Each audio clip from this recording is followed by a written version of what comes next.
ल है त हिजो यहाँसम्म पढ्दै थियौँ हामी। म शिक्षाको परिचय र नेपालको शैक्षिक विकास अन्तर्गत 1.2 मा शिक्षाका आधुनिक प्रवृत्तितर्फ जाँदैछु। हामी 1.2 मा शिक्षाका आधुनिक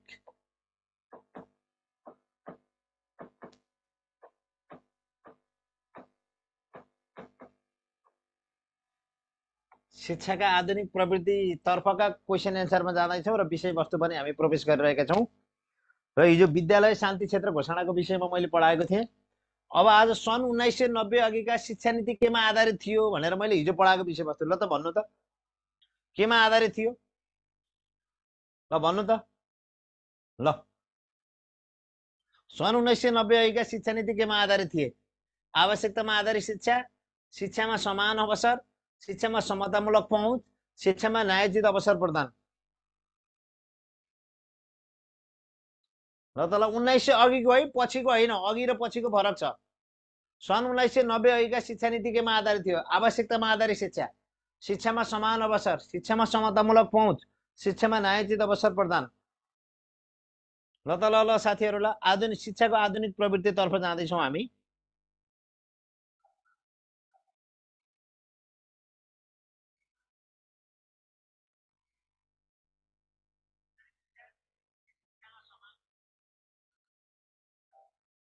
ल साथीहरू, ल सन् 1990 अघिका शिक्षा नीति केमा आधारित थिए? आवश्यकतामा आधारित शिक्षा, शिक्षामा समान अवसर, शिक्षामा समतामूलक पहुँच, शिक्षामा न्यायोचित अवसर प्रदान। ल त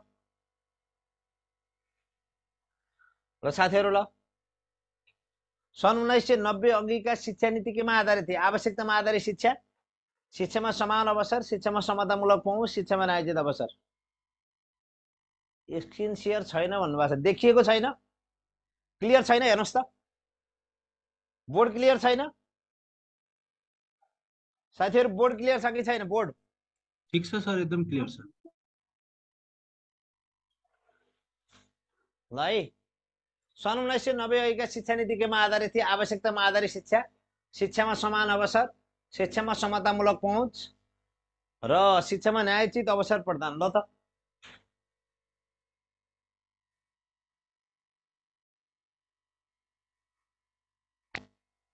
क्लियर छैन भने म अझै एकपटक हेर्छु है त। मैले त क्लियरै देखिरहेको छु है, मैले त क्लियरै देखिरहेको छु यहाँ। सन् 1990, सुन्नुहोस् है, हामी यसै विचार गरौँ न। यो 1990 अघि शिक्षामा समान अवसर थियो कि सबैलाई समान अवसर शिक्षामा दिने, यो 1990 अगाडिको। तर 1990 दशक पछाडि सबैभन्दा महत्त्वपूर्ण यो 1990 पछिको हो, पछिको शिक्षा नीति हो यो है।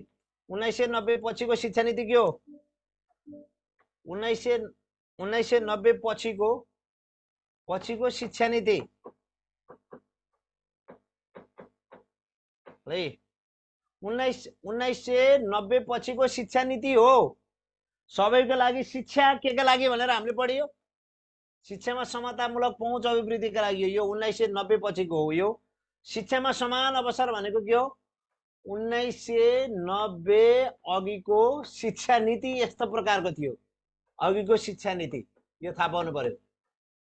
शिक्षा नीति है 1990 अघिको शिक्षा नीति, शिक्षामा समान अवसर, सबैलाई एकै किसिमको शिक्षा दिने थियो। तर 1990 पछिको शिक्षामा समतामूलक पहुँच अभिवृद्धि गर्नुपर्छ। शिक्षाको पहुँच भन्दा टाढा रहेका बालबालिकाहरूलाई पनि विभिन्न सेवा सुविधा प्रदान गरेर शिक्षामा पहुँच अभिवृद्धि गर्नुपर्छ भन्ने 1990 पछिको शिक्षा नीति हो। 1990 भन्दा अगाडिको शिक्षा नीति केमा थियो? सबैलाई बराबर शिक्षा दिने, सबैलाई एकै ठाउँमा राखेर एकै किसिमको शिक्षा दिने।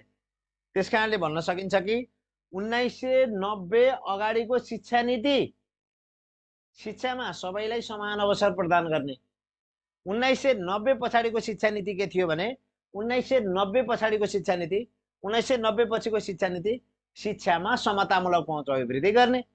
र तपाईँलाई मैले बारम्बार भनिरहेको छु, सबैका लागि शिक्षाको मूल अभिप्राय पनि शिक्षामा समतामूलक पहुँच अभिवृद्धि गर्ने हो। किनकि सबैका लागि शिक्षा भन्ने कहिलेबाट सुरु भयो? 1990बाट सुरु भयो हो।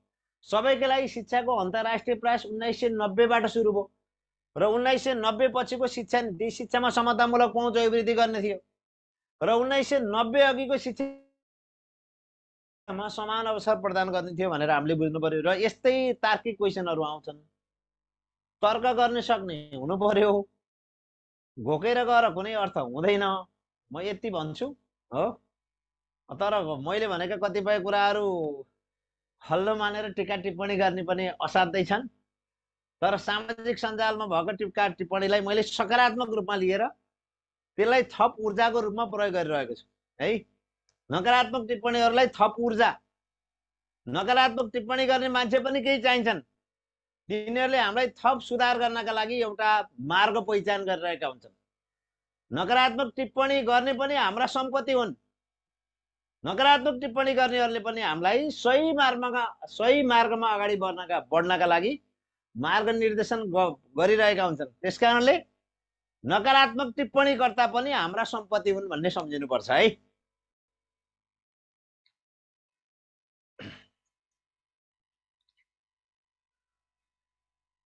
ल म अगाडि बढेँ।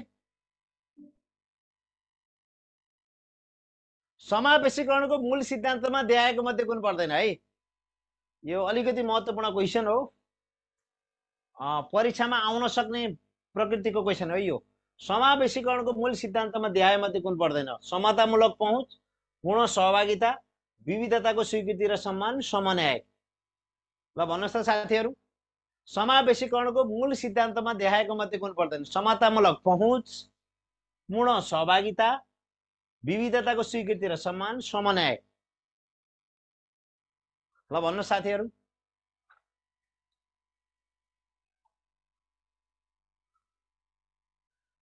ल समावेशीकरणको मूल सिद्धान्तमा देखाएको मध्ये कुन पर्दैन? समतामूलक पहुँच, पूर्ण आज मैले तपाईलाई फेरि भने, एकाइ 1 को शिक्षाको परिचय र नेपालको शैक्षिक विकास अन्तर्गत मैले 1.2 को हो शिक्षाका आधुनिक प्रवृत्ति सम्बन्धी क्वेसन लिएर आएको छु है। मोडर्न ट्रेन्ड इन एजुकेसन सम्बन्धित प्रश्नहरू लिएर आएको छु र समावेशीकरणको मूल सिद्धान्तमा देखाएको मध्ये कुन पर्दैन? समतामूलक पहुँच, पूर्ण सहभागिता, विविधताको स्वीकृति र सम्मान, समन्वय। ल भन्नुहोस्। ल यो पनि पर्छ, यो पनि पर्छ, यो पनि पर्छ, यो परेन है, समन्वय परेन है। मुख्य समावेशीकरणका मूल सिद्धान्त 3 वटा छन्। समावेशीकरणका मूल सिद्धान्त 3टा छन् हो। एउटा समतामूलक पहुँच, अर्को बालकको पूर्ण सहभागिता अथवा सिकारुको पूर्ण सहभागिता र अर्को हो विविधताको स्वीकृति र सम्मान। यसरी समावेशीकरणको मूल सिद्धान्तमा देखाएको मध्ये एउटा, दुईटा, तीनटा है त। ल म अगाडि जान्छु। प्रश्न नम्बर 3 मा शिक्षक सेवा आयोग नियमावली 2057 को कतिौं संशोधनले आरक्षणको व्यवस्था गरेको? ल त बल्ल मैले तपाईहरुलाई यहाँ मैले भने शिक्षक सेवा आयोगको कतिौं संशोधनले हो आरक्षणको व्यवस्था गरेको? महिलालाई 33% है। आरक्षण भन्ने बित्तिकै तपाईले कतिले सम्झिनु भएन होला।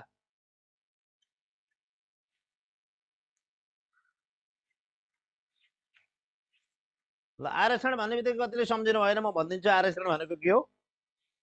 ल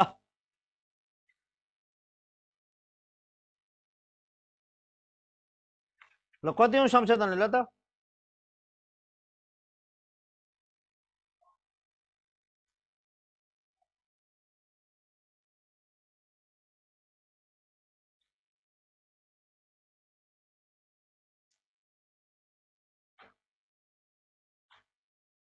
ल शिक्षक सेवा आयोग नियमावली 2057 कतिौं संशोधन आरक्षणको व्यवस्था गरेको?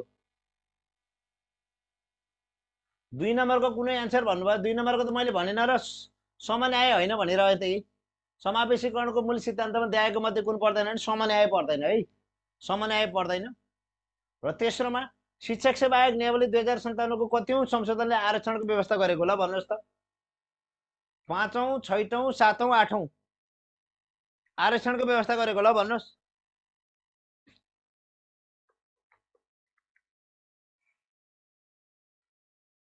Good evening, good evening.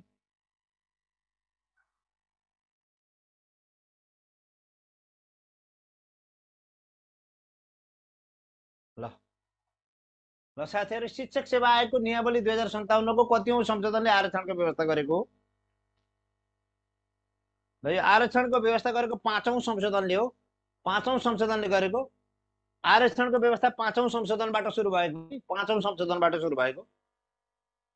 ल लैङ्गिक समानता वृद्धि गर्न महिला शिक्षकका अवसरहरूलाई बढाई पहुँच अभिवृद्धि जोड दिने योजना कुन हो? ल भन्नुहोस्। लैङ्गिक समानता वृद्धि गर्न महिला हो शिक्षाका अवसरहरूलाई बढाई, महिला शिक्षाको अवसर, महिला शिक्षाको अवसर।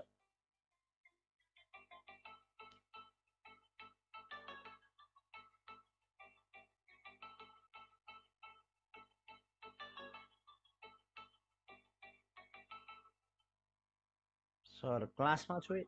हजुर नमस्कार, नमस्कार, जय नेपाल।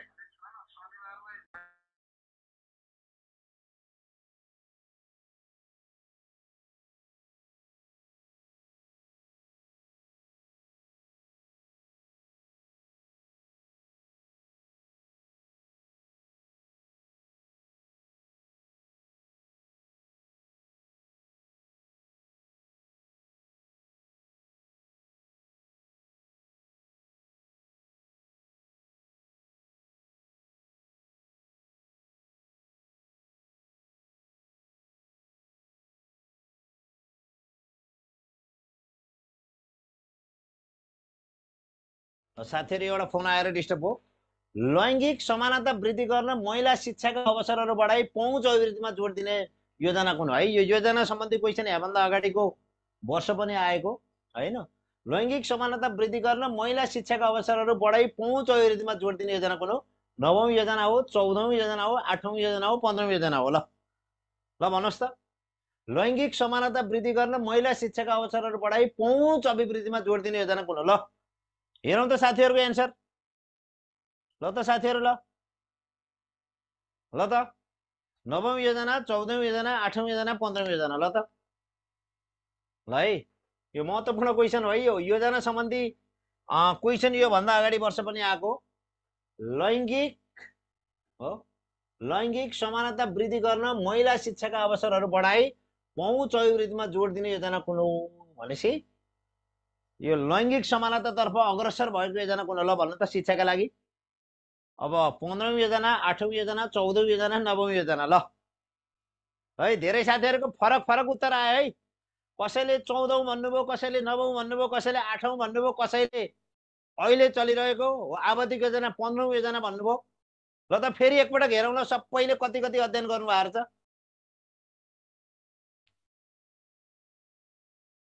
सामाजिक सञ्जालमा टिका टिप्पणी गरे जस्तो होइन हो।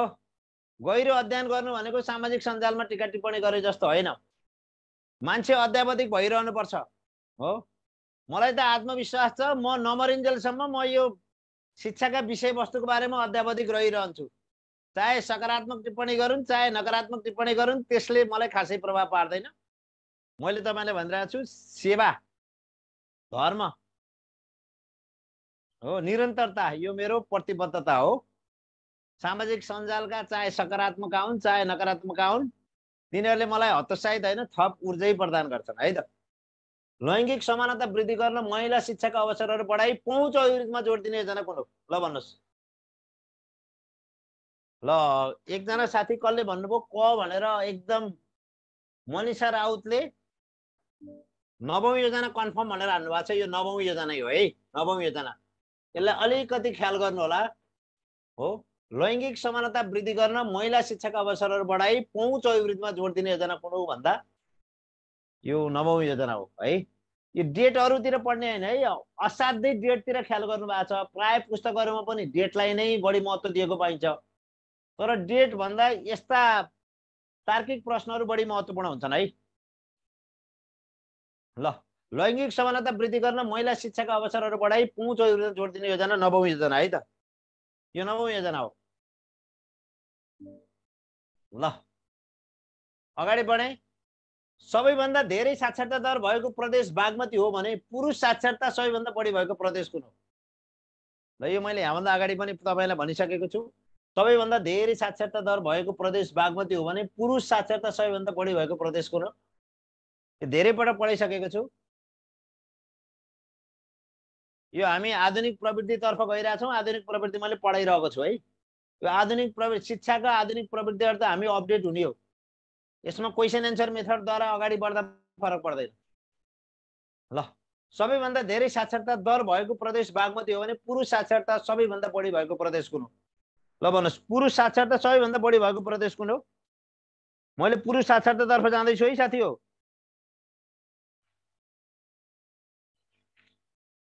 पुरुष साक्षरता बढी भएको प्रदेश कुन हो? ल पुरुष साक्षरता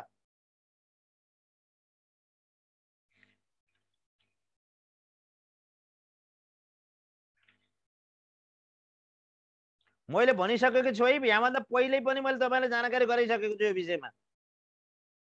पुरुष साक्षरता बढी भएको कुन हो? यहाँभन्दा अगाडि पनि तपाईँलाई मैले जानकारी गराइसकेको विषयवस्तु हो यो। ल यहाँभन्दा अगाडि पनि मैले भनिसकेको छु पुरुष साक्षरता बढी भएको प्रदेश चाहिँ नै कुन हो? गण्डकी प्रदेश हो। सबैभन्दा धेरै साक्षरता दर भएको प्रदेश बागमती हो भने पुरुष साक्षरता बढी भएको प्रदेश गण्डकी हो है त। यो मैले भनिसकेको विषयवस्तु हो पहिल्यै। माध्यमिक तह कक्षा 9-12 मा समावेश नभएको प्राविधिक तथा व्यावसायिक विषय कुन हो? ल माध्यमिक तह कक्षा 9-12 मा समावेश नभएको प्राविधिक तथा व्यावसायिक विषय कुन हो? बाली विज्ञान, कम्प्युटर इन्जिनियरिङ, सङ्गीत शिक्षा, जीव विज्ञान। ल भन्नुहोस्, माध्यमिक तह कक्षा 9-12 मा समावेश नभएको प्राविधिक तथा व्यावसायिक विषय कुन हो? ल है त। यो माविको लाइसेन्सलाई पनि आएको विषय क्वेसन हो। यो माविको लाइसेन्समा पनि आएको विषयवस्तु हो। यो क्वेसन हो। यो मावि लाइसेन्समा पनि आएको विषयवस्तु यो। माध्यमिक तह कक्षा 9-12 मा समावेश नभएको प्राविधिक तथा व्यावसायिक बाली विज्ञान हो, कम्प्युटर इन्जिनियरिङ हो, सङ्गीत शिक्षा हो, जीव विज्ञान हो।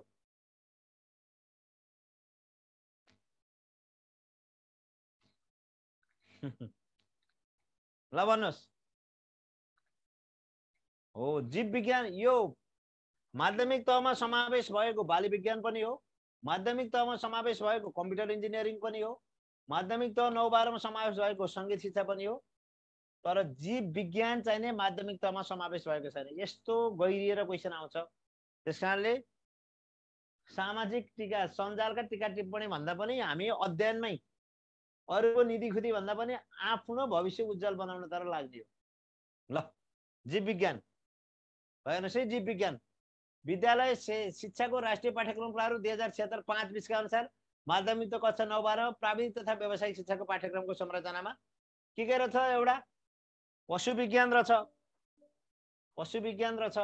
बाली विज्ञान रहेछ, कम्प्युटर इन्जिनियर रहेछ, सङ्गीत शिक्षा रहेछ, इलेक्ट्रोनिक इन्जिनियरिङ रहेछ, सिभिल इन्जिनियरिङ रहेछ। तर के रहन्छ? जीव विज्ञान छैन है। के छैन रे? जीव विज्ञान छैन। यो तपाईले थाहा पाउनु पर्यो है। यस्तै गहिरिएर अध्ययन गर्ने विषयवस्तुहरू आउँछ, ख्याल गर्नु पर्यो है त साथीहरू।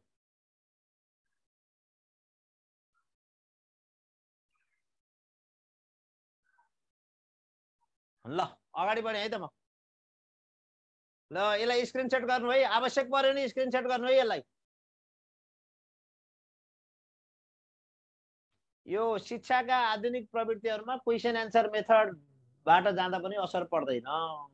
बुझ्नुभयो? शिक्षाका आधुनिक प्रवृत्तिमा। ल व्यवहार कुशल सिप अन्तर्गत सहनशील र खुलापन कुन सिप अन्तर्गत पर्दछ? व्यवहार कुशल सिप अन्तर्गत सहनशील र खुलापन कुन सिप अन्तर्गत पर्दछ? सोचाइ सिप, वैयक्तिक सिप, अन्तर्वैयक्तिक सिप, नागरिक सिप। ल व्यवहार कुशल सिप अन्तर्गत सहनशील र खुलापन कुन सिप अन्तर्गत पर्दछ? सोचाइ सिप अन्तर्गत, वैयक्तिक सिप अन्तर्गत, अन्तर्वैयक्तिक, नागरिक सिप अन्तर्गत।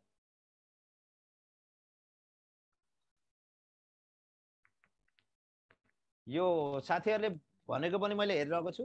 पहिला विषयवस्तुमा जाम अनि क्वेसन एन्सर गरेर यो शिक्षाका आधुनिक प्रविधि सम्बन्धमा क्वेसन एन्सर मोडलबाट अगाडि जाँदा पनि असर पर्दैन है त। व्यवहार कौशल सिप अन्तर्गत सहनशील र खुलापन कुन सिप अन्तर्गत पर्दछ? सोचाइ सिप, वैयक्तिक सिप, अन्तर्वैयक्तिक सिप, नागरिक सिप? ल भन्नु त। व्यवहार कौशल सिप अन्तर्गत सहनशील र खुलापन यो नागरिक सिप अन्तर्गत पर्छ है। 29 वटा सिप छन्, 5 वटा व्यवहार कौशल सिप छन्। 5 वटा व्यवहार कौशल सिप अन्तर्गत 29 वटा यसका सहायक सिपहरू छन् र यो सहनशील र खुलापन के अन्तर्गत पर्छ? नागरिक सिप अन्तर्गत पर्छ। ल हेर्नुस् है त, सहनशील र खुलापन नागरिक सिप अन्तर्गत पर्छ। कुनमा के अन्तर्गत पर्छ हेर्नुस् है, सुन्नुस् है। सोचाइ सिप मुख्य व्यवहार कौशल सिप अन्तर्गत सोचाइ सिपहरू केमा पर्ने हो? सोचाइ सिप अन्तर्गत के पर्छ त हेरौँ। सोचाइ सिप अन्तर्गत यता हेर्नुहोस्, सोचाइ सिप अन्तर्गत प्रयोग सिप पर्छ, सोचाइ सिप अन्तर्गत सिकाइ सिप पर्छ, सोचाइ सिप अन्तर्गत रचनात्मक सोचाइ सिप पर्छ, सोचाइ सिप अन्तर्गत समालोचनात्मक सोचाइ सिप पर्छ। हो यस समालोचनात्मक डबल भएछ, यो समालोचनात्मक यो डबल भएछ। सोचाइ सिप अन्तर्गत प्रयोग सिप पर्यो, सिकाइ सिप पर्यो, रचनात्मक सोचाइ सिप पर्यो, समालोचनात्मक सोचाइ सिप पर्यो है त। र यसै गरी यो इम्पोर्टेन्ट छ है साथी हो, निर्णय तथा समस्या समाधान सिप पनि सोचाइ सिप अन्तर्गत पर्छ। निर्णय तथा समस्या समाधान सिप पनि सोचाइ सिप अन्तर्गत पर्छ।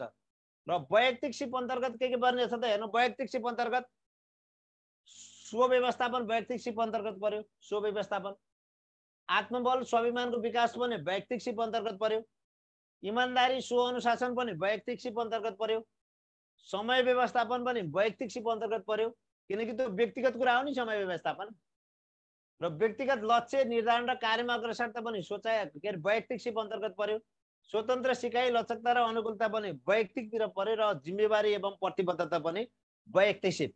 अन्तर्वैयक्तिक भनेको 2-3 जना बीच छलफल सञ्चार सहकार्य गर्ने हो अन्तर्वैयक्तिक भनेको। अन्तर्वैयक्तिकमा सञ्चार पर्यो, सहकार्य पर्यो, सहयोग तथा सहानुभूति पर्यो, सक्रियतापूर्वक सुन्ने पर्यो हो अन्तर्वैयक्तिक। सांस्कृतिक सिप र नैतिकता पर्यो अन्तर्वैयक्तिक। अन्तर्वैयक्तिक भनेको हो 2 वा 2 भन्दा बढी व्यक्तिहरू बीच हुने सञ्चार, सहकार्य, सूचना आदान प्रदानहरू यो अन्तर्वैयक्तिक तर्फ पर्छन् भनेर जान्नु पर्यो है। र सूचना तथा बहुसाक्षरता सिप अन्तर्गत आधारभूत साक्षरता पर्यो, बहुसाक्षरता पर्यो, दृश्य साक्षरता पर्यो, सूचना साक्षरता पर्यो, बहुसांस्कृतिक साक्षरता पर्यो। यहाँ साक्षरता मात्रै जोडिएको छ, साक्षरता साक्षरता साक्षरता साक्षरता साक्षरता जोडिएको छ। र नागरिक सिप अन्तर्गत सहनशील र खुलापन, अहिले आएको क्वेसन नै त्यही हो। नागरिक सिप अन्तर्गत हो, नागरिक सिप अन्तर्गत सहनशील र खुलापन पर्यो, विविधताको सम्मान र अन्तरसांस्कृतिक बुझाइ पर्यो, लोकतान्त्रिक सहभागितात्मक र समतामूलक मूल्य पर्यो, वातावरणप्रतिको सजगता र सम्मान पर्यो, राष्ट्रिय पहिचान र अपनत्वको अनुभूति पर्यो, सामाजिक एवं नागरिक जिम्मेवारी पर्यो र वैयक्तिक जिम्मेवारी। यी के अन्तर्गत पर्यो? नागरिक सिप है। वैयक्तिक जिम्मेवारी पनि नागरिक सिप अन्तर्गत पर्छ। र 5 वटा व्यवहार कुशल सिप छन्, यसका सहायक सिपहरू 29 वटा छन्, यति बुझ्नु पर्यो। र दिगो विकासको लक्ष्य 4 मा देखाए मध्ये के उल्लेख छ? दिगो विकासको लक्ष्य 4 मा देखाएको मध्ये के उल्लेख छ? ल भन्नु त।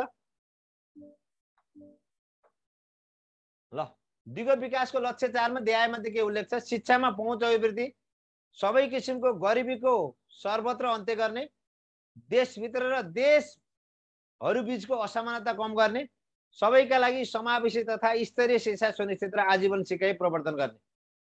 दिगो विकासको लक्ष्य नम्बर 4 मा के उल्लेख छ? ल भन्नुहोस् त, दिगो विकासको लक्ष्य 4 मा के उल्लेख छ? क्वेसन त यस्तै आउँछ साथीहरू। दिगो विकासको लक्ष्य 4 मा देखाए मध्ये के उल्लेख छ?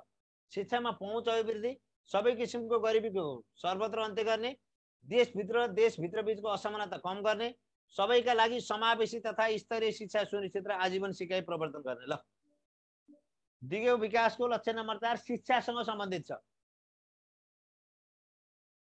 जसमा के उल्लेख छ?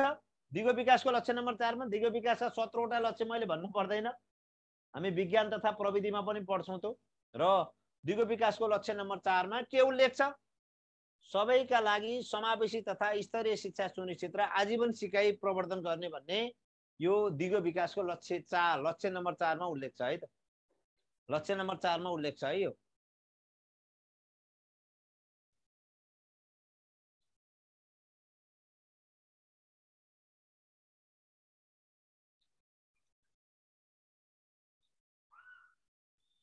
ल म अगाडि बढेँ है त।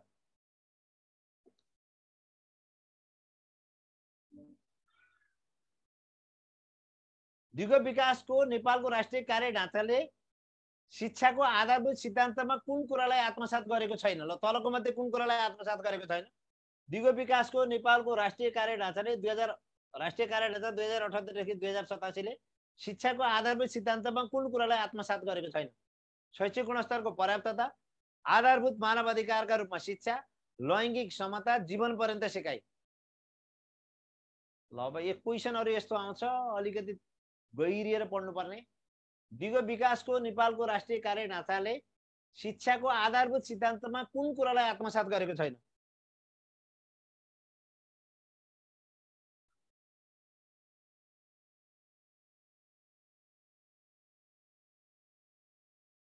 ल दिगो विकासको नेपालको राष्ट्रिय कार्य ढाँचाले शिक्षाको आधारभूत सिद्धान्तमा कुन कुरालाई आत्मसात गरेको छैन? शैक्षिक गुणस्तरको पर्याप्तता, आधारभूत मानव अधिकारका रूपमा शिक्षा, लैङ्गिक समता, जीवन पर्यन्त सिकाइ। ल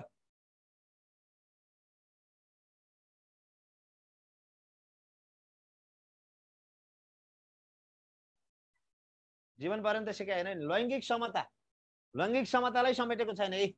दिगो विकासको नेपालको राष्ट्रिय कार्य ढाँचामा आधारभूत सिद्धान्तहरू के रहेछन् हेर्नुहोस् है। दिगो विकासको नेपालको राष्ट्रिय कार्य ढाँचाका आधारभूत सिद्धान्तहरू के रहेछन् हेर्नुहोस्। शैक्षिक गुणस्तरको पर्याप्तता, शिक्षा आधारभूत मानव अधिकारको रूपमा, लैङ्गिक समानता, समता छैन है, लैङ्गिक समानता, जीवन पर्यन्त सिकाइ, शिक्षा सार्वजनिक विषयको रूपमा। दिगो विकासको नेपालको कार्य ढाँचाका आधारभूत सिद्धान्तहरू स्क्रिनशट गर्नु त। शैक्षिक गुणस्तरको पर्याप्तता, शिक्षा आधारभूत मानव अधिकारको रूपमा, लैङ्गिक समानता, जीवन पर्यन्त सिकाइ, शिक्षा सार्वजनिक विषय। ल त यसलाई स्क्रिनशट गर्नु है। दिगो विकासको नेपालको राष्ट्रिय कार्य ढाँचाका आधारभूत सिद्धान्तहरू शैक्षिक गुणस्तरको पर्याप्तता, शिक्षा आधारभूत मानव अधिकारको रूपमा, लैङ्गिक समानता, जीवन पर्यन्त सिकाइ र शिक्षा सार्वजनिक विषय।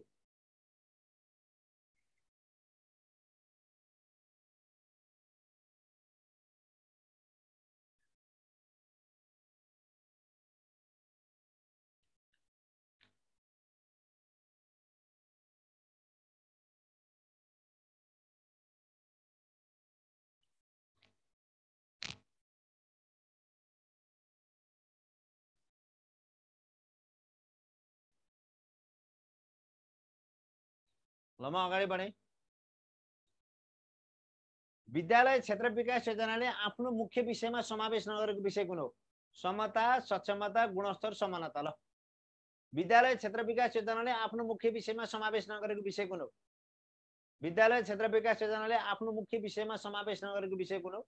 समता हो, सक्षमता हो, गुणस्तर हो, समानता हो। ल विद्यालय क्षेत्र विकास योजनाले आफ्नो मुख्य विषयमा समावेश नगरेको विषय कुन हो? समता हो, सक्षमता हो, गुणस्तर हो, समानता हो। ल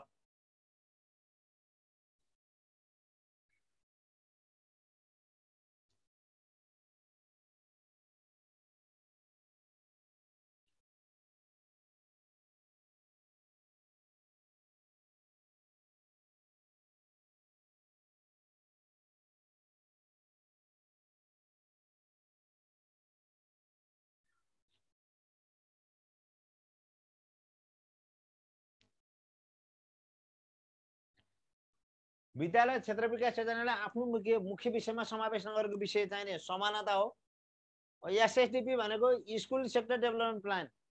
विद्यालय क्षेत्र विकास योजनाले समेटेका मुख्य 5 विषय एउटा समता हो, अर्को सक्षमता है, एउटा समता हो, अर्को सक्षमता हो, अर्को सक्षमता हो, अर्को गुणस्तर हो, अर्को सुशासन तथा व्यवस्थापन हो, अर्को उत्थानशीलता हो है,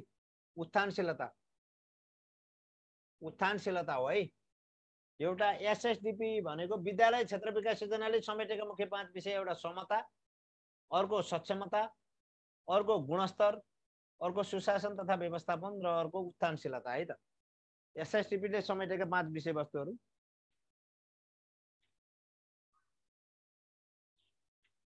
अगाडि बढौं।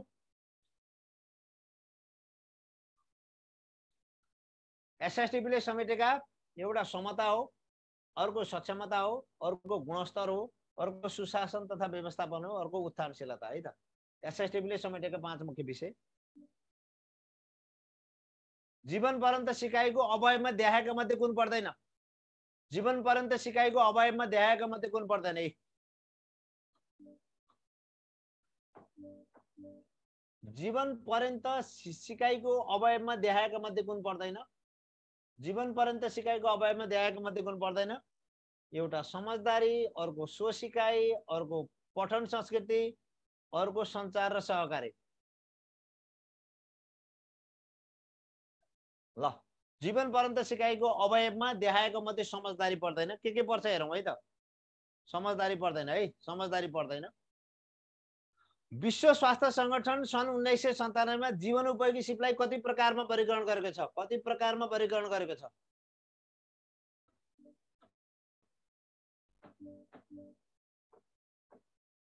ल, विश्व स्वास्थ्य संगठन सन् 1997 मा जीवनोपयोगी सिपलाई कति प्रकारमा वर्गीकरण गरेको छ?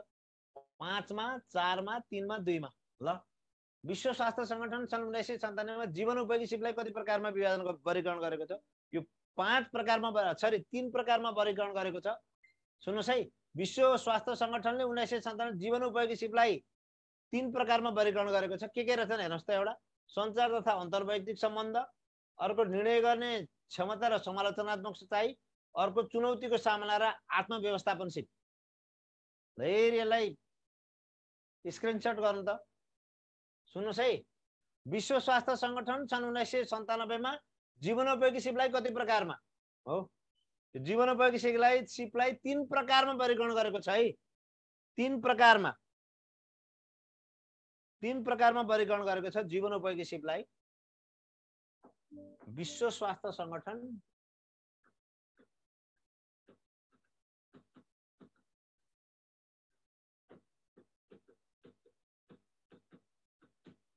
संगठनले जीवनोपयोगी सिपलाई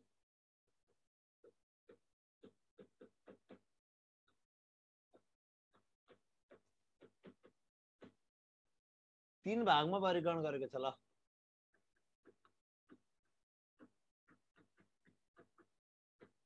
3 भागमा वर्गीकरण गरेको छ। एउटा हो सञ्चार तथा अन्तर्वैयक्तिक सम्बन्ध, अर्को निर्णय गर्ने क्षमता र समालोचनात्मक सोचाइ, अर्को चुनौतीको सामना र आत्मव्यवस्थापन सिप।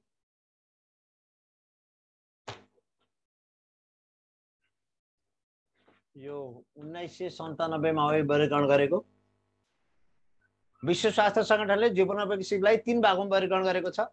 सञ्चार तथा अन्तर्वैयक्तिक सम्बन्ध, अन्तर्व्यक्ति सम्बन्ध, अन्तर्वैयक्तिक भने पनि एउटै हो, निर्णय गर्ने क्षमता र समालोचनात्मक सोचाइ, अर्को चुनौतीको सामना र आत्मव्यवस्थापन सिप।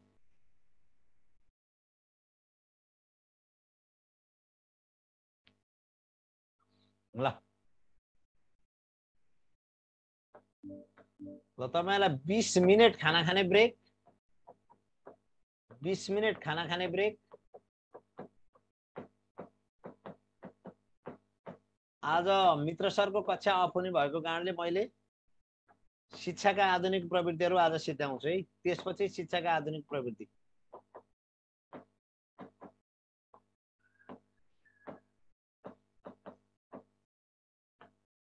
है, आज मैले शिक्षाका आधुनिक प्रवृत्तिहरू सिद्ध्याउँछु। तपाईहरु 20 मिनेट खाना खाने ब्रेक, त्यसपछि शिक्षाका आधुनिक प्रवृत्ति। ल,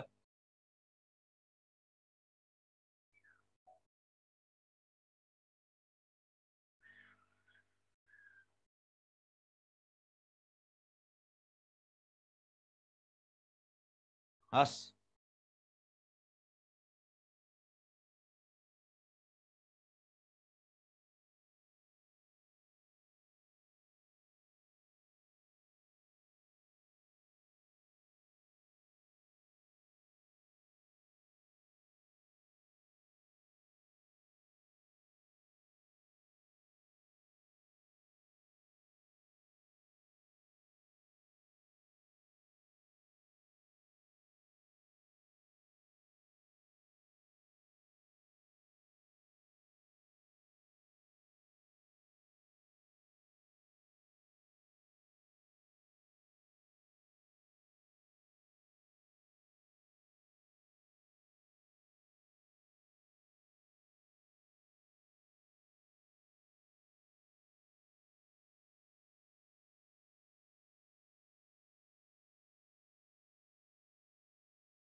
ल एकैछिन वेट गर्नुहोस् है।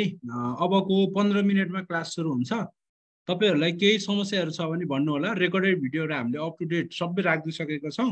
मित्र सरको चाहिँ केही समयपछि हुन्छ। अन्य अरू सरहरूको सबैको राखिदिइसकेको छौँ। प्रासको सेकेन्ड पेपर अब सुरु हुन्छ, केही समयमा सुरु हुन्छ है। प्रासको सेकेन्ड पेपरको चाहिँ यो क्लास इन गरेर लिभ गरेर अर्को क्लासमा फेरि जोइन गर्नु होला प्रासको लागि साथीहरूले। र यदि प्रासको लागि हुनुहुन्छ, प्रास सेकेन्ड पेपर जोइन गर्ने इच्छुक हुनुहुन्छ भने चाहिँ हाम्रो जुम आइडी पासवर्ड हेर्नुहोस् है। प्रास सेकेन्ड पेपरको लागि जुम आइडी 25 35 50 22 89 पासकोड चाहिँ 2080 है। ल रमेश सर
एकैछिन वेट गर्नुहोस् है, अब सर जोडिँदै हुनुहुन्छ, अब चाहिँ क्लास हुन्छ, एकैछिन वेट गर्नुहोस्।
अब क्लास सुरु हुन्छ, एकैछिन वेट गर्नुहोस्, अब सुरु हुन्छ।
फेरि स्वागत छ है साथीहरू।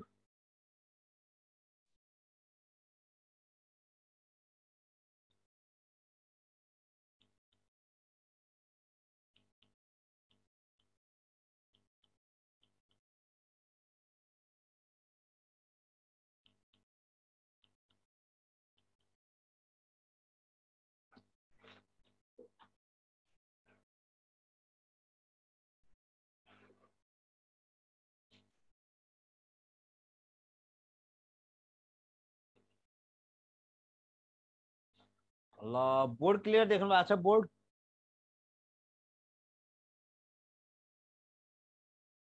मैले हिजो तपाईहरुलाई पढाएको अधिकारमा आधारित शिक्षा, यता हेर्नुस् है। अधिकारमा आधारित शिक्षाबाटै सुरु गरेको हिजो। ल अधिकारमा आधारित शिक्षा, म यहीँतर्फ जाँदैछु। ल अधिकारमा आधारित शिक्षातर्फ जाँदैछु है म। अधिकारमा आधारित शिक्षा र शिक्षा कसैको विशेष अधिकार होइन, यो आधारभूत मानव अधिकार हो। यो मैले हिजो पनि भनिसकेको थिएँ तपाईहरुलाई, यो आधारभूत मानव अधिकार हो भनेर। यो शिक्षा कसैको विशेष अधिकार होइन, यो आधारभूत मानव अधिकार हो। यो पोइन्ट तपाईहरुले भुल्नु हुँदैन ल है। शिक्षा कसैको विशेष अधिकार होइन, यो आधारभूत मानव अधिकार हो। यो पोइन्ट भुलेर पनि भुल्नु हुँदैन। यो थाहा पाउनु होला। एउटा यो टिपिसक्नु भएको छ होला, यसलाई टिपिसक्नु भएको छ होला। टिप्नु भएको छैन भने टिप्ने हो। यो पीडीएफमा पनि आउँछ तपाईहरुको। टिप्नु भएको छैन भने यसलाई टिप्नुस्।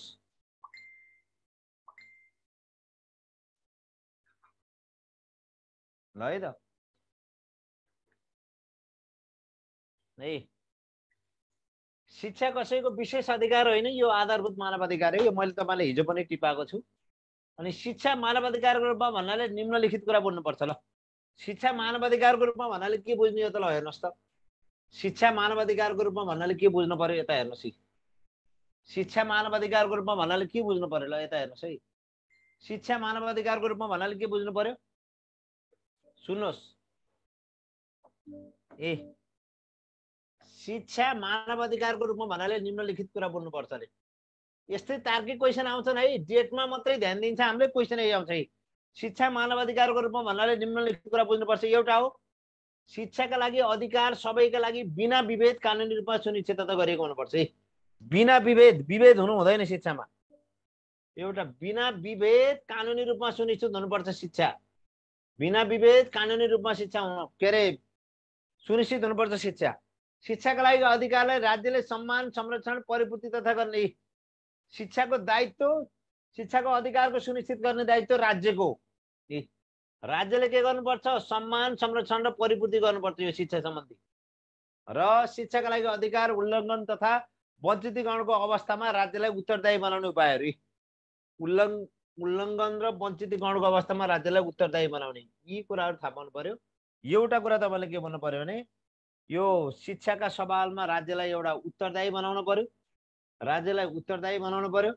राज्यले शिक्षाको सम्मान गर्नु पर्यो, शिक्षाको अधिकारको सम्मान गर्नु पर्यो। राज्यले शिक्षाको सम्मान गर्नु पर्यो। राज्यले शिक्षा सम्बन्धी विभेद रहित वातावरण सिर्जना गरी उत्तरदायित्व वहन गर्नु पर्यो। र शिक्षाका सबैका लागि बिना विभेद कानुनी रूपमै सुनिश्चित हुनु पर्यो। सुन्नुहोस् है, शिक्षाको अधिकार कानुनी रूपमै सुनिश्चित हुनु पर्यो। शिक्षालाई राज्यले सम्मान गर्नु पर्यो, शिक्षाको अधिकारलाई राज्यले सम्मान गर्नु पर्यो र शिक्षाको अधिकारका लागि वञ्चित गर्नु हुँदैन भनेर राज्यले उत्तरदायित्व वहन गर्नु पर्यो। यो तीनटा कुरा हो। शिक्षा मानव अधिकारको रूपमा भन्ने बित्तिकै तीनटा कुरा सम्झिनुपर्छ है। एउटा कुरा के सम्झिनु पर्ने छ हो, यो होस् कानुनी रूपमा शिक्षालाई सुनिश्चितता गर्नुपर्छ। कानुनी रूपमा शिक्षालाई सुनिश्चितता गर्नु पर्यो। एउटा शिक्षालाई कानुनी रूपमा के गर्नु पर्यो, सुनिश्चितता गर्नु पर्यो। एउटा सुन्नुहोस् है। अर्को के गर्नु पर्यो हो शिक्षाको अधिकारलाई सम्मान गर्नु पर्यो। शिक्षाको अधिकारलाई राज्यले के गर्नु पर्यो, अधिकारलाई राज्यले के गर्नु पर्यो, सम्मान गर्नु पर्यो। र अर्को कुरा के गर्नु पर्यो, उत्तरदायी हुनु पर्यो। शिक्षाको अधिकारप्रति राज्य उत्तरदायी हुनु पर्यो। राज्य उत्तरदायी हुनु पर्यो शिक्षाको अधिकारप्रति, राज्य उत्तरदायी हुनु पर्यो। यी तीनटा कुराहरू हामीले भुल्नु हुँदैन। र मैले तपाईलाई पहिल्यै भनिसकेको छु, यो मैले हिजो पनि लेखाइसकेँ। हिजो पनि लेखाएको विषयवस्तुमा कुरा गर्दैछु। मैले हिजो पनि लेखाएको विषयवस्तुमा मैले कुरा गर्दैछु। र सुन्नुहोस् है, हिजो लेखाएको विषयवस्तुमा मैले कुरा गर्दैछु। सन् 2004 मा युनेस्को बैंकले हो राइट बेस्ड एजुकेसन सम्बन्धी एक दस्तावेज तयार गर्यो। यसले देखाए अनुसारका 4 एप्रोचलाई प्रस्तुत गरेको छ। एउटा उपलब्धता, एभाइबिलिटी, यो मैले हिजो पनि व्याख्या गरेँ। अर्को पहुँच योग्य, अर्को स्वीकार योग्य, अर्को समायोजन योग्य। 4वटा कुराहरू। एडप्टेबिलिटी, अर्को हो समायोजन योग्य,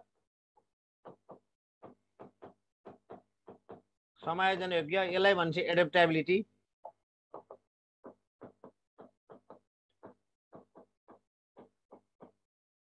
यो 4वटा कुराहरू हामीले भुल्नु भएन।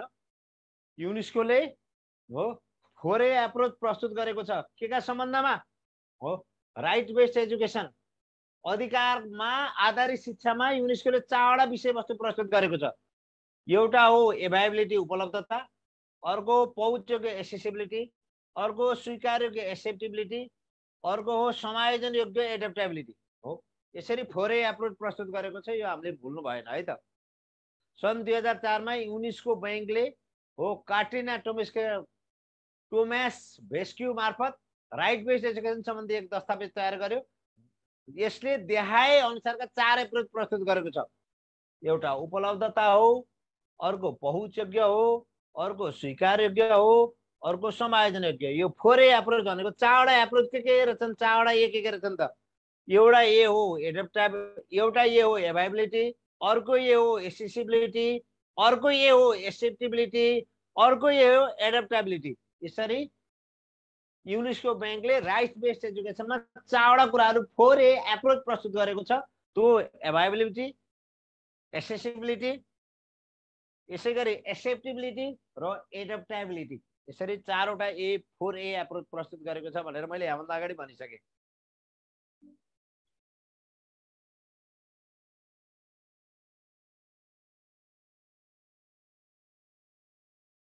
ल अब यो अधिकारमा आधारित शिक्षा विकासका लागि राज्यको दायित्व के हुन्छ त?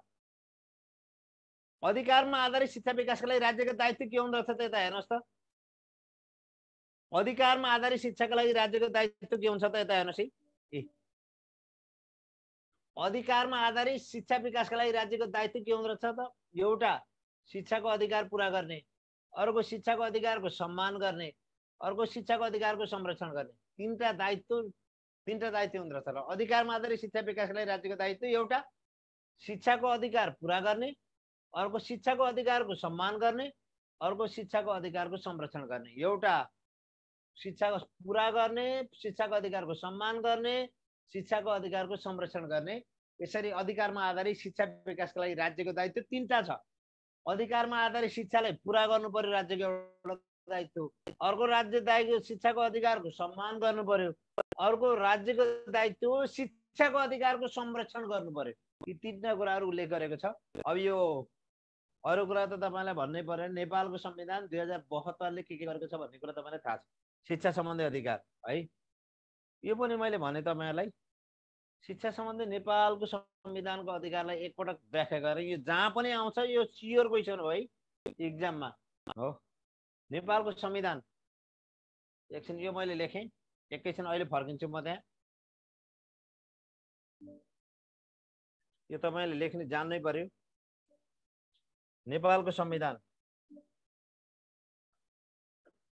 यो भुल्न, यहीँबाट एउटा क्वेसन ग्यारेन्टी आउँछ है। मावि निमावि प्राविलाई मध्ये एउटा आउँछ नेपालको संविधान।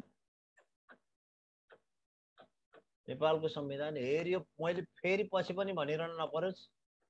संविधान 2072 मा धारा 31 मा शिक्षा सम्बन्धी अधिकार, शिक्षा सम्बन्धी हक छ। अब यसमा 5 वटा उपधारा छन्, यसका 5 वटा उपधारा छन्, यसका 5 वटा उपधारा छन्। एउटा उपधारा, दुईटा उपधारा, तीनटा उपधारा, 4 वटा उपधारा र 5 वटा उपधारा छन् हो। अब यो प्रत्येक नेपाली नागरिकलाई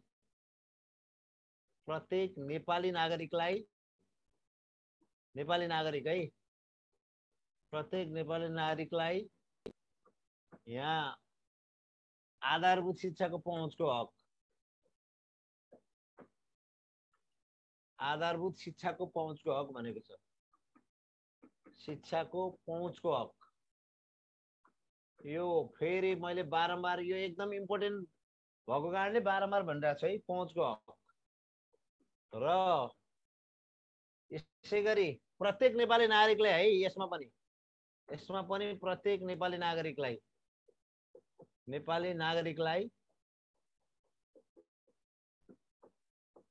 प्रत्येक नेपाली नागरिकलाई हो आधारभूत तहसम्म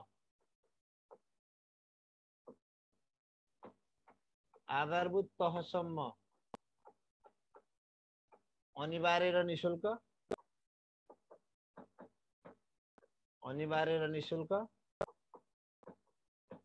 र माध्यमिक तहसम्म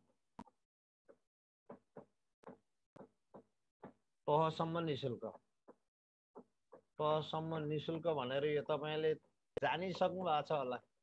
कति एउटै कुरो भनेको जस्तो लाग्छ होला, तर कहिले कहिले झुकिन सक्नुहुन्छ भनेर मात्रै हो। कति एउटै कुरो भनिरहेको भन्ने लाग्दो हो तपाईहरुलाई।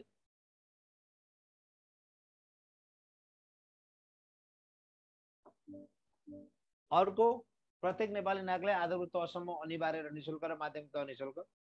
अब यो प्रत्येक अपाङ्ग र विपन्न नागरिकलाई, विपन्न नेपाली नागरिकलाई यो उच्च शिक्षासम्म निशुल्क हो। यो उच्च शिक्षासम्म निशुल्क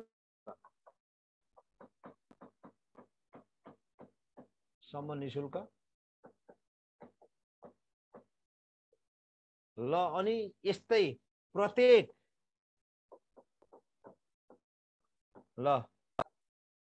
दृष्टिविहीन नागरिकलाई, यो पनि नागरिकलाई जोडियो है, नागरिकलाई ब्रेल लिपि लगायतका ती बहिरा छैरा सबैलाई के हुन्छ हो, सबैलाई निशुल्क शिक्षाको व्यवस्था छ। यिनीहरूलाई निशुल्क शिक्षा र अन्तिममा म गएँ तपाईहरुलाई र लास्ट पोइन्ट गएँ, प्रत्येक नेपाली समुदायलाई, यहीँबाट क्वेसन आयो है हामीभन्दा पहिला, यो वर्ष भन्दा यही वर्ष प्रत्येक नेपाली समुदायलाई, सुन्नुहोस् है, प्रत्येक नेपाली समुदायलाई मातृभाषामा शिक्षा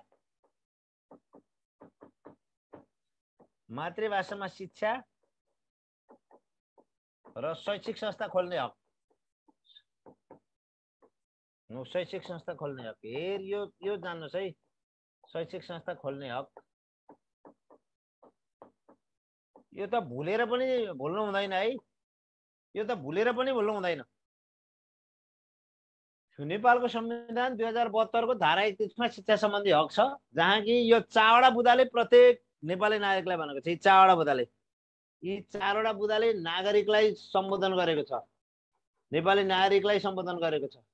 हेरी एउटा बुँदाले प्रत्येक नेपाली समुदायलाई भनेर सम्बोधन गरेको छ। अन्तिम बुँदाले प्रत्येक नेपाली समुदायले सम्बोधन गरेको छ। 4वटा बुँदाले नागरिकलाई सम्बोधन गरेको छ। यो थाहा पाउनु पर्यो है। यही क्वेसन आउँछ कहिले कहिले है, कहिले कहिले यही क्वेसन आउँछ। उपधारा मध्ये 4वटा उपधाराले प्रत्येक नेपाली नागरिकलाई सम्बोधन गरेको छ। अन्तिम नम्बरको उपधारा 5 ले प्रत्येक नेपाली समुदायलाई भनेर सम्बोधन गरेको छ।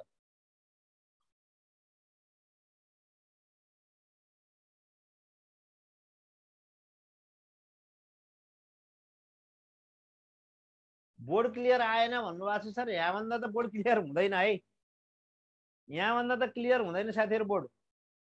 यही हो अप्टिमम क्लियर पोइन्ट, बोर्डको अप्टिमम क्लियर पोइन्ट यही हो है।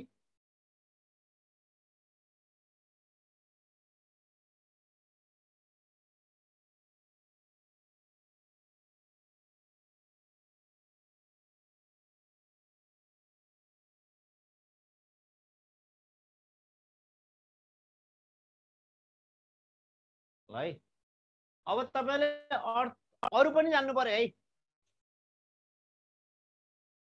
यहाँभन्दा क्लियर हुँदैन है बोर्ड, यही हो क्लियर है साथीहरु। यो भन्दा बाहेक सुन्नुहोस्, यो भन्दा बाहेक शिक्षाको अधिकार कुन कुनमा प्रस्तुत गरेको छ मौलिक हक। यो भन्दा बाहेक शिक्षाको मौलिक हक कुन कुनमा प्रस्तुत गरिएको छ। धारा 31 बाहेक, धारा 31 बाहेक कुन कुन धारामा शिक्षा सम्बन्धी हक, शिक्षालाई मौलिक हक, मौलिक अधिकारको रूपमा प्रस्तुत गरिएको छ त। अगाडि बढौं साथी हो, अगाडि बढौं। क्लियर छ यो विषयवस्तु है। 4वटा उपधाराले प्रत्येक नागरिक भनेर सम्बोधन गरेको छ। अन्तिम उपधाराले प्रत्येक नेपाली समुदाय भनेर सम्बोधन गरेको छ। अगाडि बढौं।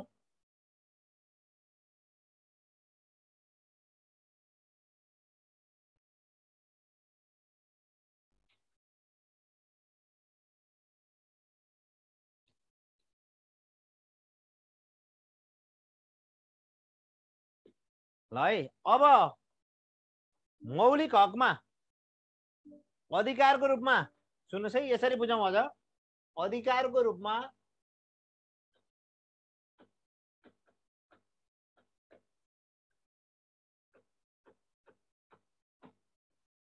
आधारित शिक्षालाई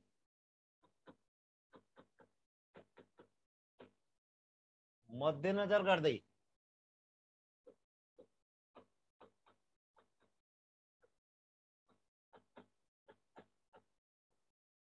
मौलिक हकमा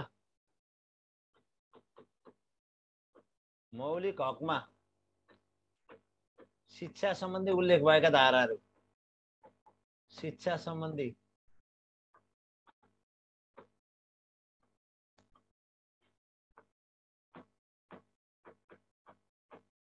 उल्लेख भएका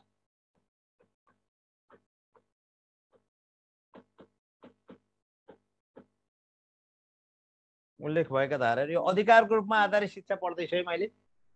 एउटा हो शिक्षा सम्बन्धी हक,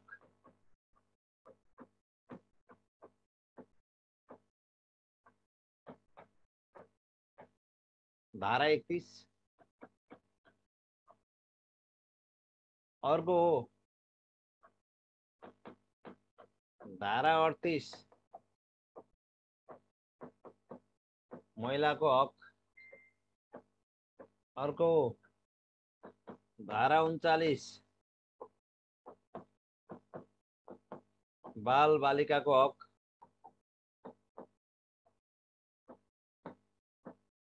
अर्को धारा 40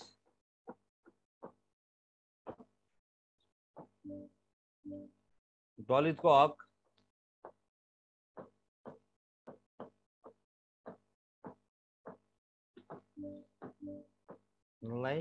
छात्रवृत्ति सहित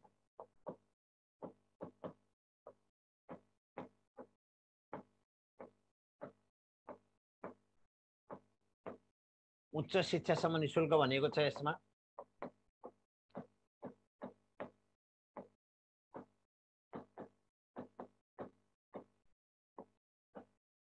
र अर्को धारा 42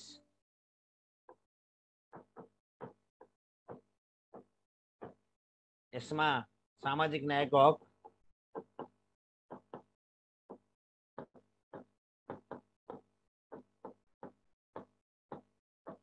यो सामाजिक न्यायको हकमा के उल्लेख छ भने हो शिक्षाको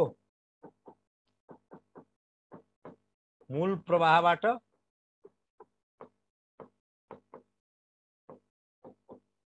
वञ्चित भएका समूहलाई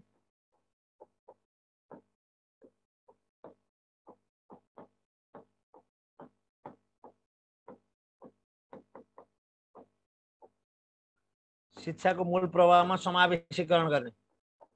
शिक्षाको मूल प्रवाहमा यो मान्यता छ है, मूल प्रवाहमा ल्याउने। हेर यो कुराहरू सामाजिक न्यायमा शिक्षाको मूल प्रवाहबाट वञ्चित भएका समूहलाई शिक्षाको मूल प्रवाहमा ल्याउने यो सामाजिक न्यायको हक अन्तर्गत छ है। सामाजिक न्यायको हकले यो सामाजिक न्यायको हकले शिक्षा सम्बन्धी कस्तो व्यवस्था गरेको छ भन्दा हामीले के बुझ्नु पर्यो भने सामाजिक न्यायको हकमा शिक्षा सम्बन्धी कस्तो व्यवस्था छ त शिक्षाको मूल प्रवाहबाट वञ्चित भएका समूहलाई शिक्षाको मूल प्रवाहमा ल्याउने हो, अरु केही पनि हैन। सामाजिक न्यायको हकमा के भन्छ भने शिक्षाको मूल प्रवाहबाट बाहिर रहेका समूह छन् नि हो, ती समूहलाई मूल प्रवाहमा ल्याउनु नै सामाजिक न्यायको हक अन्तर्गत पर्यो हो। र दलितको हकमा दलितहरूलाई छात्रवृत्ति सहित उच्च शिक्षासम्म निशुल्क भनेको छ। बालबालिका हकमा पनि बालबालिकालाई शिक्षा स्वास्थ्य हो मातृ स्याहार यो पाउने हक भनेर उल्लेख गरिएको छ। महिलाको हकमा पनि महिलालाई शिक्षा पाउने हक भनेर व्यवस्था गरिएको छ। र शिक्षा सम्बन्धी हक त अहिले मैले भनिसकेँ धारा 31 मा 5 वटा उपधारामा व्याख्या गरिएको छ।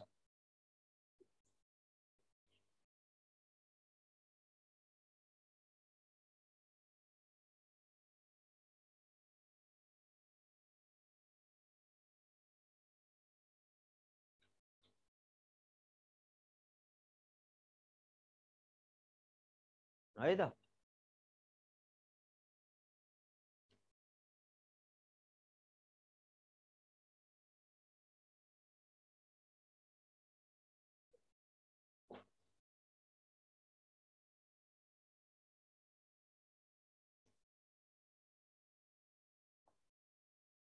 अब साथीहरूलाई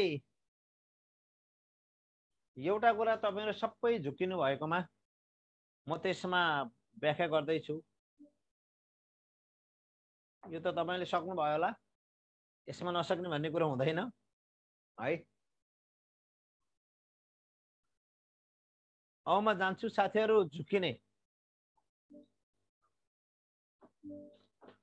शिक्षामा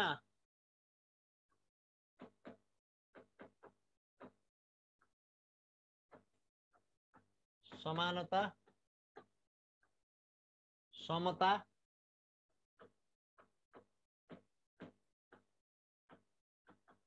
सकारात्मक विभेद। सकारात्मक विभेद हेर यो साथीहरु धेरै जसो झुकिनुहुन्छ। सकारात्मक विभेद अब म गएँ पहिला समानता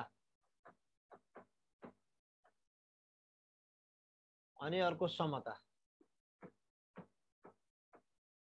यो समता भित्र पनि समता कायम गर्नका लागि आरक्षण र सकारात्मक विभेद गरिएको। सकारात्मक विभेद गरिएको हो। आरक्षण र सकारात्मक। समता समानता भनेको के हो? सबैलाई समान अवसर। समानता भनेको सबैलाई समान अवसर। सबैलाई समान अवसर यो बुझ्नु पर्यो। समान अवसर। जस्तै उदाहरण दिएँ है, जस्तै एउटा आमाबाट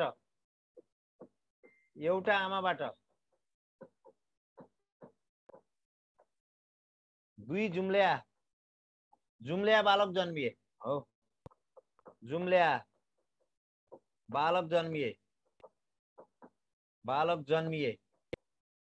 उदाहरण है, जन्मिए।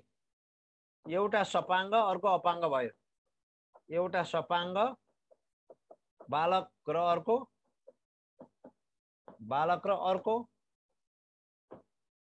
अपाङ्ग बालक हो, दुईटा जन्मिए। आमाले दुवै बालकलाई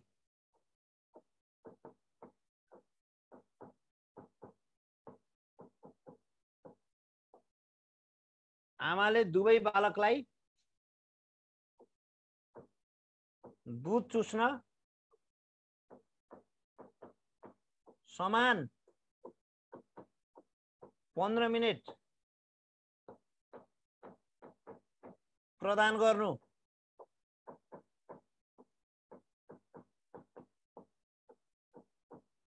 समानता हो है। नयाँ उदाहरण थप्दैछु है मैले। समानता, सबैलाई समान अवसर। सबैलाई के समान अवसर। जस्तै एउटा आमाबाट जुम्ल्या बालक जन्मिए, एउटा सपाङ्ग बालक र अर्को अपाङ्ग बालक। आमाले दुवै बालकलाई दुध चुस्न समान 15 मिनेट प्रदान गर्नु भनेको समानता हो। र अब समता भनेको के हो? पहिला समतातर्फ जाउँ। समता कायम गर्नका लागि आरक्षण र सकारात्मक विभेद अपनाइएको हो। समता कायम गर्नका लागि के गरिएको? आरक्षण र सकारात्मक विभेद अपनाइएको हो। अब यो पहिला सुरुमा म यही उदाहरण दिँदैछु।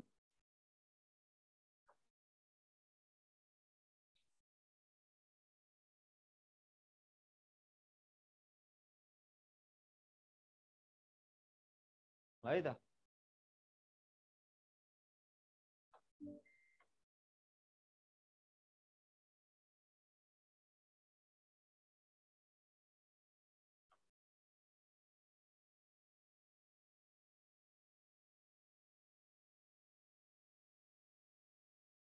म समताको कुरा गर्दैछु पहिला। अब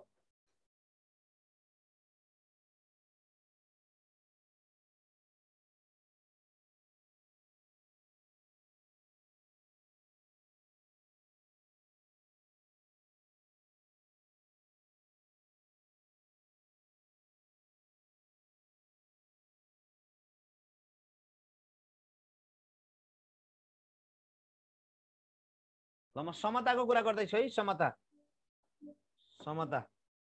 कमजोर पक्षलाई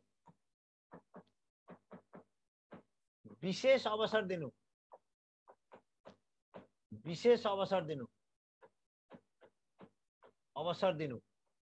यो हो समता हो है। नयाँ उदाहरण दिँदैछु मैले। जस्तै उदाहरणको लागि, जस्तै एउटा आमाबाट सुन्नुहोस् है, एउटा आमाबाट जुम्ल्या बालक जन्मिए। जुम्ल्या बालक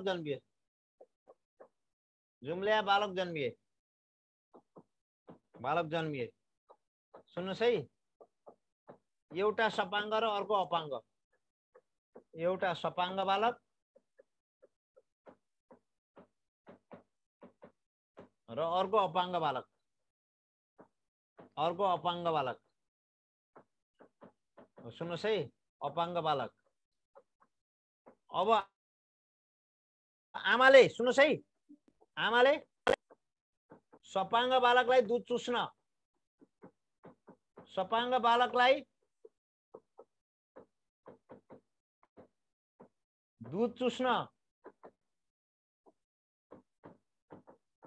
10 मिनेट समय दिनु। 10 मिनेट समय दिनु र अपाङ्ग बालकलाई दुध चुस्न र अपाङ्ग बालकलाई दुध चुस्न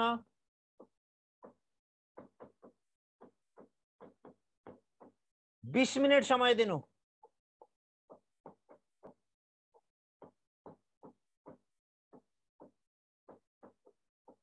समता हो। ल अहिलेसम्म नभएको नयाँ उदाहरण दिएछु है मैले, एकदमै नयाँ उदाहरण दिएछु। कस्तो लाग्यो तपाईलाई उदाहरण? समानता र समतामा मैले दुईटा उदाहरण दिएँ। अब यो उदाहरण कस्तो लाग्यो? अहिलेसम्मको तपाईले कुनै पनि किताबमा देख्नुहुन्न यो उदाहरण है। समानता, सबैलाई समान अवसर दिनु। जस्तै एउटा आमाबाट जुम्ल्याहा बालक जन्मिए, एउटा सपाङ्ग बालक र अर्को अपाङ्ग बालक। आमाले दुवै बालकलाई दुध चुस्न समान 15 मिनेट प्रदान गर्नु समानता हो। सुन्नुहोस् है, समता भनेको कमजोर पक्षलाई विशेष अवसर दिनु। जस्तै एउटा आमाबाट जुम्ल्याहा बालक जन्मिए, एउटा सपाङ्ग बालक र अर्को अपाङ्ग बालक। आमाले सपाङ्ग बालकलाई दुध चुस्न 10 मिनेट समय दिनु र अपाङ्ग बालकलाई दुध चुस्न 20 मिनेट समय दिनु समता हो। Are you clear? नयाँ उदाहरण हो है साथी हो, यो अहिलेसम्मको नयाँ उदाहरण हो।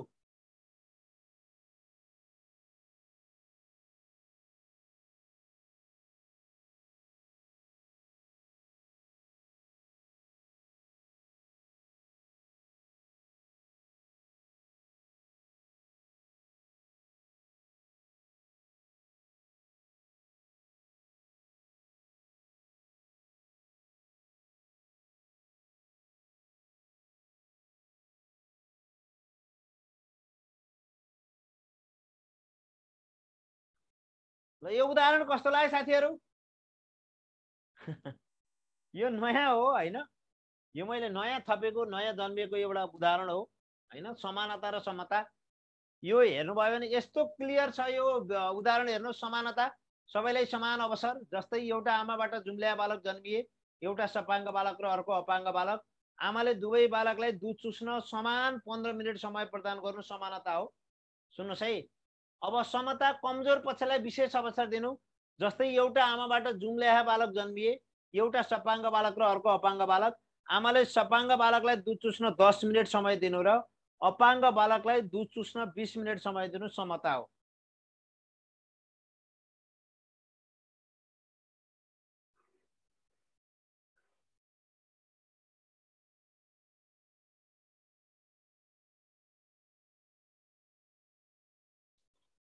ल है त, अब त तपाईहरुले एकदम क्लियर बुझ्नु भयो होला है।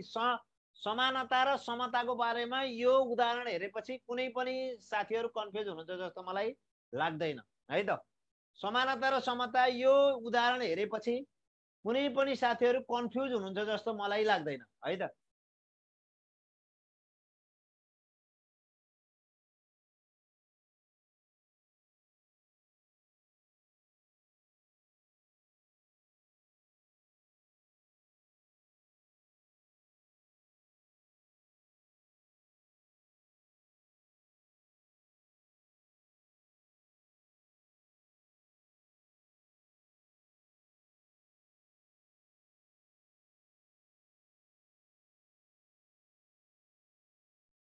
ल है त,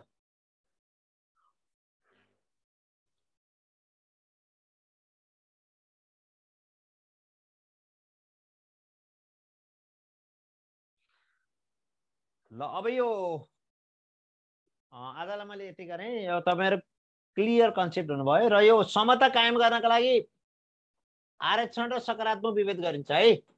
मैले भनिहालेँ, आरक्षण र सकारात्मक विभेद गरिन्छ। सकारात्मक विभेद, समता कायम गर्नका लागि आरक्षण र सकारात्मक विभेद कायम गरिन्छ। सुन्नुहोस्, विभेद, यो आरक्षण भनेको महिलालाई 33% छुट्याउने भनेको, महिलालाई जुन 33% छुट्याएको छ नि त्यो आरक्षण हो।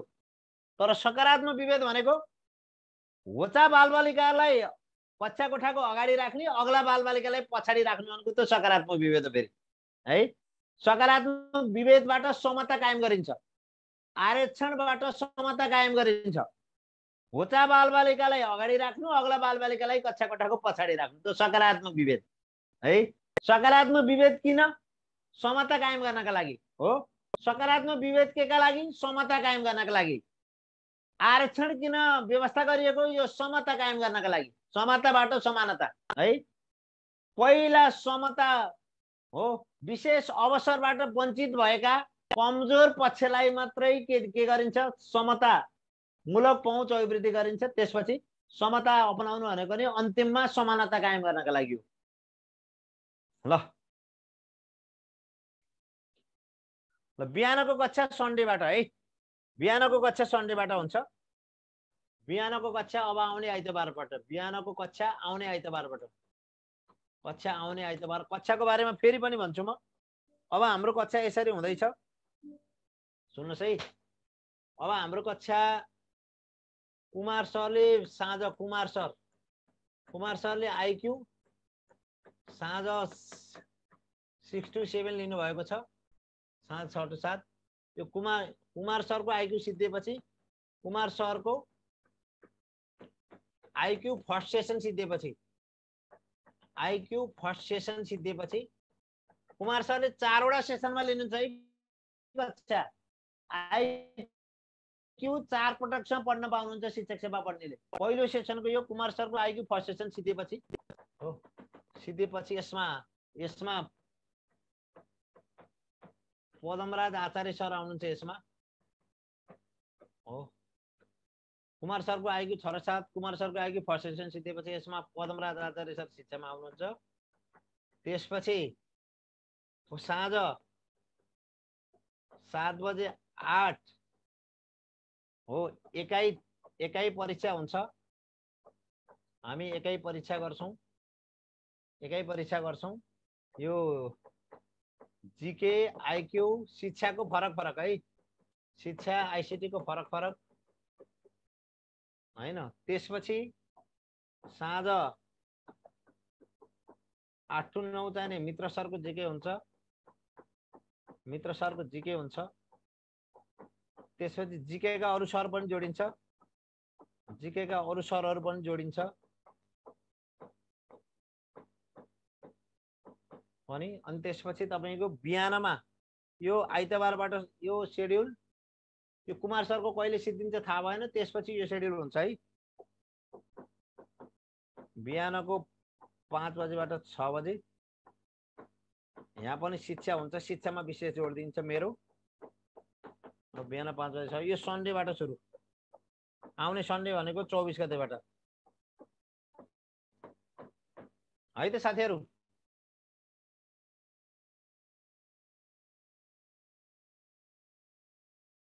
अब बिहानमा एकपटक सिद्धाएपछि बेलुका एकपटक सिद्धाएपछि बिहानमा मात्रै लिए पनि कोर्स सिद्धिन्छ, बेलुकामा लिए मात्रै पनि कोर्स सिद्धिन्छ है।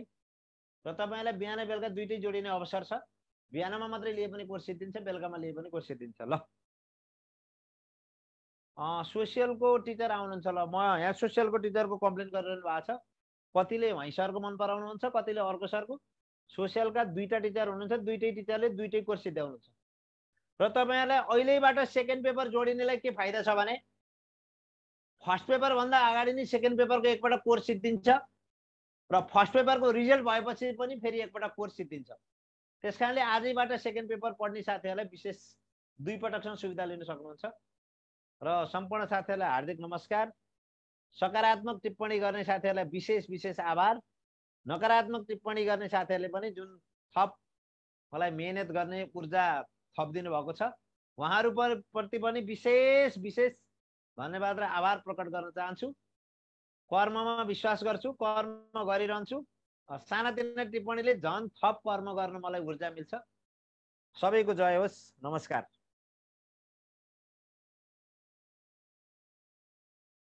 सोशलको एउटा महेन्द्र विष्ट सर पनि हुनुहुन्छ, सोशल पढाउने तोया सर पनि हुनुहुन्छ, सोशल पढाउने हाम्रो शशिधर खनाल पनि हुनुहुन्छ है।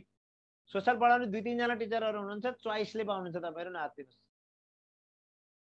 र प्रावि दोस्रो पत्रको मैले आज पढाइन। पहिलो भोलिबाट प्रावि दोस्रो पत्र आज पनि हुँदैन। प्रावि दोस्रो पत्र भोलिबाट, प्रावि दोस्रो पत्रको भोलिबाट वेदबहादुर सर जोडिनुहुन्छ बेलुका 9 बजेबाट 10 बजे है। प्रावि दोस्रो पत्रको भोलिबाट वेदबहादुर थापा सर जोडिनुहुन्छ है। प्रावि दोस्रो पत्र भोलिबाट वेदबहादुर थापा सर जोडिनुहुन्छ। अनि उहाँको क्लास सिद्धिएपछि बल्ल म हेरौँला है त। प्रावि दोस्रो पत्र वेदबहादुर सर, वेदबहादुर थापा सर जोडिनुहुन्छ है सुरुमा। म्याथमा माविको चाहिने 2 जना सर हुनुहुन्छ, एउटा कृष्ण प्रसाद सर हुनुहुन्छ र अर्को भरत खनाल। माविको म्याथ पढाउने 2 जना सर हुनुहुन्छ। माविको अङ्ग्रेजी पढाउने सर आइतबारबाट आउनुहुन्छ, अहिले गोष्ठीमा भएको कारणले रमेश घिमिरे र राजु श्रेष्ठ हुनुहुन्छ माविको अङ्ग्रेजी पढाउने। माविको सोसियल पढाउने 3 जना सर हुनुहुन्छ, शशिधर खनाल, यसै गरी महेन्द्र विष्ट र तोयानाथ अधिकारी माविको सोसियल पढाउने। र माविको नेपाली पढाउने सबै साथीहरूको रोजाइ रिजल्ट पनि राम्रो निकाल्नु भएको कारणले माविको नेपाली हाम्रो देवी सरले पढाइरहनु भएको छ र साथीहरूलाई आवश्यकता अनुसार तपाईँले सिफारिस गरेका साथीहरू जोड्ने प्रतिबद्धता व्यक्त गर्दै आजलाई मैले छोडेँ। प्राविको कक्षा आज पनि हुँदैन, भोलिबाट वेदबहादुर थापा सरको हुन्छ। नमस्कार नमस्कार।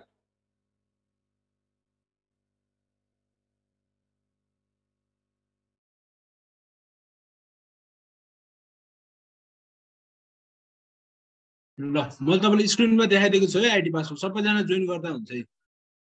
अब सबै क्लासहरू भइरहेका छन्। प्राविको हुँदैन आज, सरले भनिसक्नु भएको छ। अरू क्लासहरू भइरहेका छन्। इङ्ग्लिसको चाहिँ आइतबारबाट हुन्छ, अरू सबै भइरहेछन् है। यो चाहिँ आइतबारबाट हुन्छ। नेपाली, सोसल, साइन्स र म्याथ भर्खरै सुरु भएको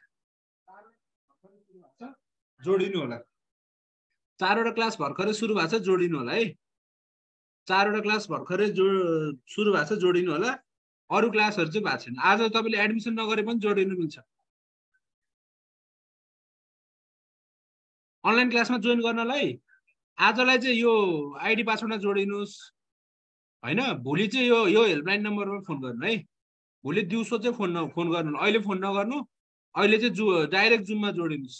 अहिले चाहिँ डाइरेक्ट जुममा जोडिनुहोस् यो क्लासमा। हेर्नुहोस् त, जुम आइडी पासवर्ड यहाँ दिएको छु त मैले। जुम आइडी पासवर्ड हेर्नुहोस् त, 25 35 50 22 93 93 94 79 80 यो चेन्ज छ नि। हेर्नु त, एकाउन्टको चाहिँ नाम टिपाउनु होला यो नम्बरमा। आइतबारबाट हामी सुरु गर्छौँ है, अहिले भएको छैन।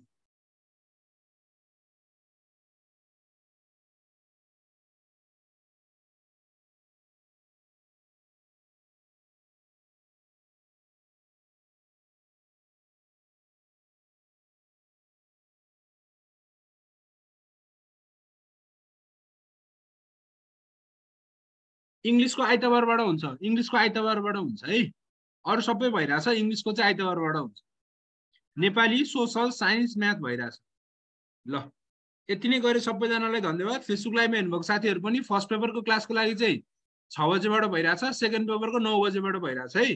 फर्स्ट पेपरको 6 to 9, सेकेन्ड पेपरको 9 to। प्राविको भोलिबाट बेस सरले पढाउनुहुन्छ, भोलिबाट बेस सरले पढाउनुहुन्छ नयाँ क्लास कम्प्लिट नयाँ क्लास। ल अहिलेलाई सबैजनालाई धन्यवाद। अहिले फेसबुक लाइभ हामीले अफ गर्छौँ। सबैजनालाई धन्यवाद।